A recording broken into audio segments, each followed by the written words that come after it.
വരുമാനം എന്ന് പറഞ്ഞാൽ ആർക്ക് വേണ്ടിയാ ജീവിക്കുന്നത്? എല്ലാവർക്കും വേണ്ടി എന്ന് പറഞ്ഞ പോലെ ഇത് ശിവാനന്ദനച്ഛൻ.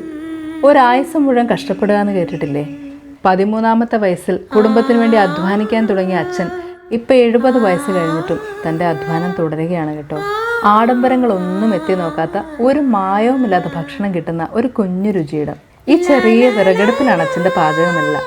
നല്ല പശുമ്പാലിൻ്റെ ചായയും പുട്ടും പപ്പടവും കടലക്കറിയുമാണ് കേട്ടോ ഇവിടെ കിട്ടുന്നത്. 20 രൂപയ്ക്ക് ഒരു ഫുൾ കുറ്റി പുട്ടും 20 രൂപയ്ക്ക് ഒരു പാത്രം നിറയെ കടലക്കറിയും. നമ്മളെ ഒരുപാട് പഴമയിലേക്കൊക്കെ കൂട്ടിക്കൊണ്ട് പോകുന്ന ഒരു കുഞ്ഞു കടയാണ്. നമ്മൾ വീട്ടിൽ നിന്ന് കഴിക്കുന്ന പോലെ ഒരു മായവും ഇല്ലാത്ത ഭക്ഷണമാണ്. ഞാനൊരു 10-20 കൊല്ലം കൊണ്ട് കഴിക്കുന്നു ഈ പുള്ളിയുടെ കടയിൽ. ഇവിടുന്ന് സ്ഥിരമായിട്ടല്ലേ? പഴയ കാലത്തൊക്കെ നമ്മൾ കാണുന്ന പോലെ ചായ കുടിച്ച് വർത്തമാനങ്ങളൊക്കെ പറഞ്ഞിട്ട് കുറേ സമയം ചെലവഴിക്കാനൊരു കുഞ്ഞു ചായക്കട. എല്ലാവരും കഴിക്കാം, ആരും കഴിക്കാൻ നല്ല ടേസ്റ്റ്, നാടൻ രീതിയിലുള്ളൊരു സംഭവമാണത്. MC റോഡിൽ കൊട്ടാരക്കരയ്ക്കടുത്ത് പനവേലിയിലാണ് ശിവാനന്ദൻ അച്ഛൻ്റെ ഈ കുഞ്ഞു രുചിയിടം.